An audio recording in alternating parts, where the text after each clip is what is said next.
everybody, and welcome back to another 52-week movie challenge. I'm your host, Jonathan Moody, and got a fun one for you guys.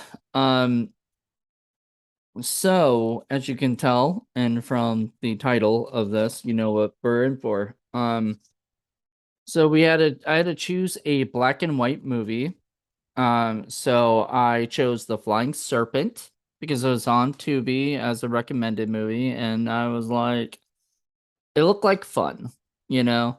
It was it just looked fun. So I was like, yeah, I'll check this one out. I had like a few choices like Wasp Woman or Indestructible Man, but I was like, you know what, I'm gonna go with this movie that I didn't really know much about. Yeah, why not? So The Flying Serpent, the year of release was 1946. Um the date challenge completed was 8/9/22. Aspect ratio is 1.371. Running time is 59 minutes, so it's pretty short. Genre horror, rated approved. So it wasn't like G. I guess I don't know if they had G back then. Starring George Zucco or Zucco. I'm not sure how to pronounce the name. I know he's famous. I'm not sure if he's like famous for bad movies or famous for good movies, but regardless. Let's see. George Zucco, Ralph Lewis, Hope Bramer, and Eddie Acuff. Directed by Sam Newfield, produced by Sigmund Newfield, spelled differently, but I'm guessing because he's going by like maybe the German way, because I think Sigmund is a German first name. Written by John T. Neville. Music by Leo Earn Doty. Awards received, I did not see any. Why did I choose this particular film? Because it looks silly and fun. Have I seen this movie before? Nope. Would you recommend this film? Why or why not? Absolutely. I had a lot of fun or it's a lot of fun and not very long. So, which character were you most able to identify or connect with in what way? None. Um, I mean, none, but I guess Thorpe, maybe he's the radio guy. I don't know. Best line or memorable quote: Father does nothing but think, dream, and talk Aztecs. Something you don't hear every day. Why are you surprised by the were you surprised by the ending? What would you do differently? I was surprised that the bird died from getting shot.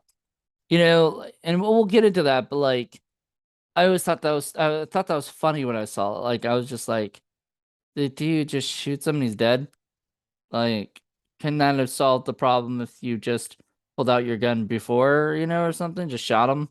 I guess we'll get into that. Wouldn't do it differently. No, I wouldn't have done it differently. Do you feel this film would be better or worse if it were in color? Why do you feel that way? Um, I enjoyed it more in black and white. It just had that old school feel, and I felt if it were in color, it'd be worse. You know, just it would, you know, this picture right here is in color, and I mean, I think it would look better. But if they did it like if they remade it today, uh, there could be some really cool shit that they do. And honestly, they could remake it today. I mean, it's a movie that I feel could benefit from a remake. But let's see. Anything I like to add? Nope. Just watch it on Tubi. So there you go. Um, all right. So let's get into it. The Flying Serpent.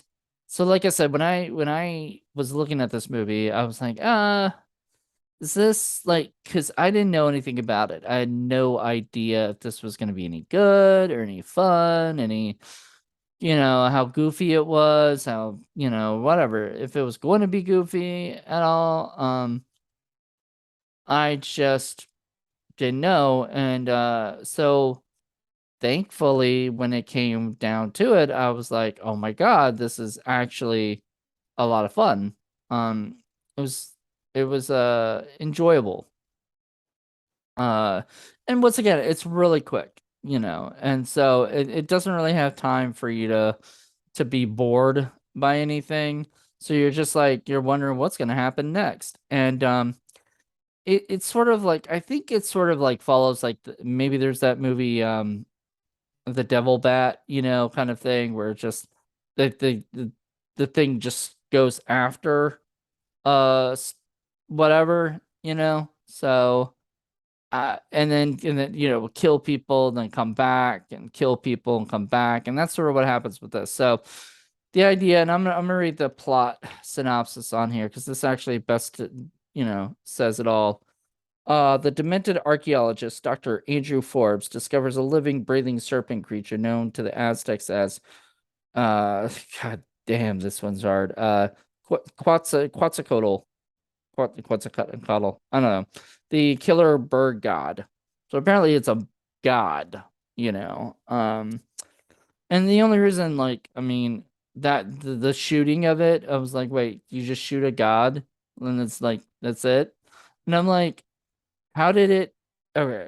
Anyway, it was tragically he causes his wife's death by giving her one of the beast's feathers, causing the creature to track her down and slaughter her. Now, Dr. Forbes uses twisted knowledge to exact revenge upon his enemies by placing one of the serpent's feathers on each of his intended victims and letting the beast loose to wreak havoc. So basically, the beast just wants the feather, So literally, if you just give him the feather, he'll leave you alone. And that happens once. And I was like, whoa, okay.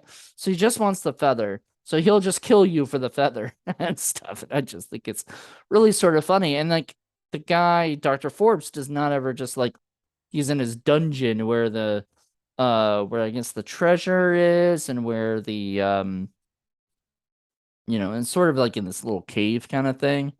And so he sets the beast loose, and then the beast flies and kills whoever has the feather. And so it's pretty much the story. I mean, there's really nothing more than that.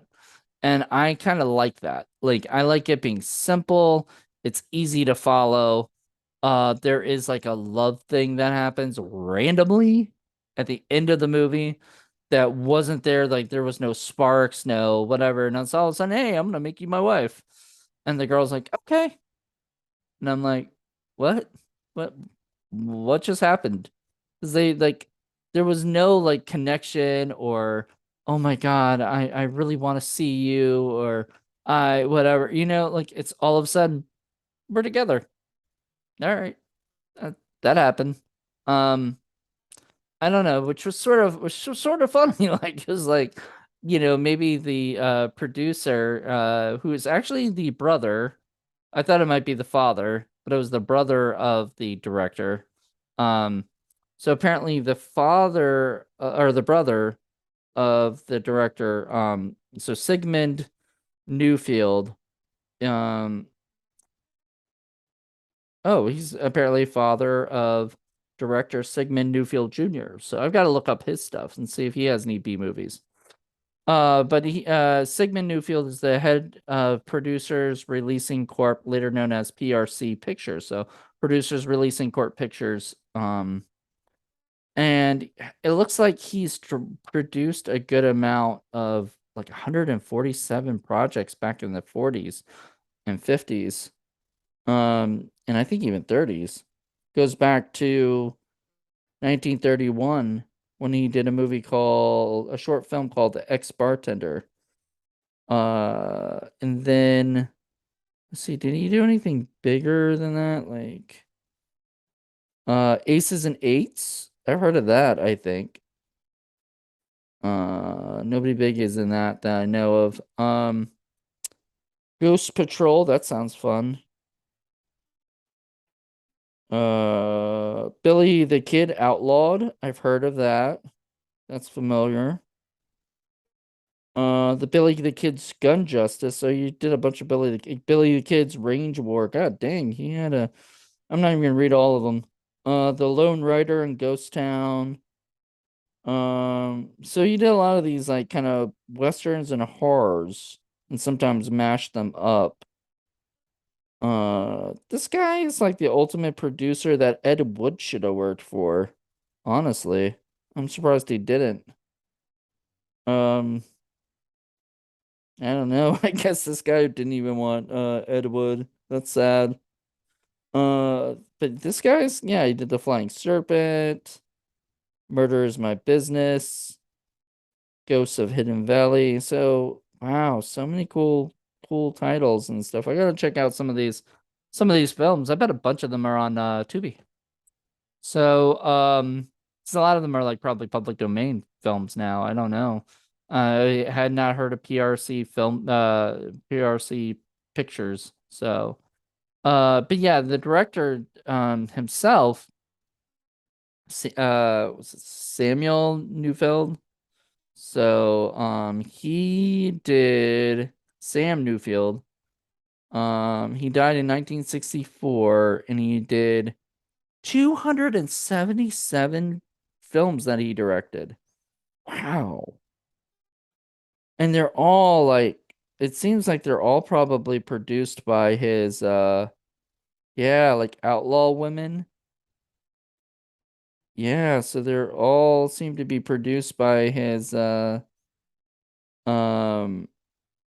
nope, that one isn't Outlaw Women. I don't know, it's not produced by Sigmund, it doesn't say. Maybe it was. I don't know. I want to check this stuff out. Some of these are on Tubi. That just sounds fun. Um, yeah, so there you go. Tubi is a good source of public domain films because like anybody can put them up there, you know. Tubi doesn't even put them up there. People, send them to Tubi. So a lot of these films are just very available. They're probably on YouTube. I bet this is on YouTube. But I saw on Tubi and I'll just say it was fun. It was enjoyable. Like there's like I mean I wouldn't give it like 5 stars. I gave it 4. I think even that's a little high, but I really did enjoy it, and um other than like maybe the puppet, thing. And the only other problem is like they kept saying it's like a winged reptile or something. And I'm like, just looked like a bird, to me. It didn't look like anything too crazy. And that's why I think a movie like this deserves like a remake and maybe explore the actual Aztec story behind it and everything. So, and give it like some real, thing. So I I think I mean I would love to write that. I just don't know if anybody would ever actually produce it or if they can, because I don't know who owns the rights or if it's in public domain. So I'd have to look that up. But this is a fun little movie, and I think if you are looking for something goofy and funny, well, not funny, but like goofy and fun, check out this movie on Tubi. Um, I don't think like if you're into this stuff, you're into B movies, you won't be disappointed. This isn't Ed Wood's style. This is more up tier upper tier B movie stuff. But it's fun, it's enjoyable. I liked it. It's I would recommend it. Would I do it on Indie Film Cafe itself? Maybe someday. I'd be interested in doing that, but like, I don't think there's just not a lot you can talk about, on this film. It's too short. It sort of has this like little plot points and then it's done. So I think right here is the perfect thing because it's a short movie, short review of it, and everything. So there you go.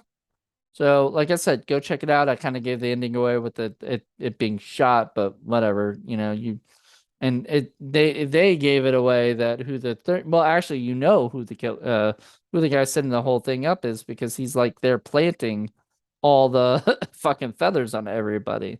So it's not even like a mystery of anything. Like who the killers. And I actually thought when I've seen George Zuko, I was thinking of Bela Lugosi, but I think once again I think he did Devil Bat, and this might be sort of an answer to Devil Bat 'cause I don't know which one came first. Um, I think Flying Serpent came second. I think Devil Bat was the 30s, right? 1940. So yeah, this was 6 years after Devil Bat, and it seemed like Devil Bat probably had more of an actual story. This just kind of like, let's just do this with this creature, and maybe the guy who wrote it was into archaeology and stuff. Should have had Paul come on here with me and talk about this because Paul's a archaeologist, and it would probably drive him nuts to see all this stuff. We'll have to ask him more about it later if he's seen it or not. Anyway, fun little movie. I enjoyed it. I don't know. It was goofy, silly, not really to be taken seriously. So, with that being said, next up is, I believe it's a sequel. So I have to pick a sequel. It could be any sequel in the whole world, and I don't know what I'm gonna do yet.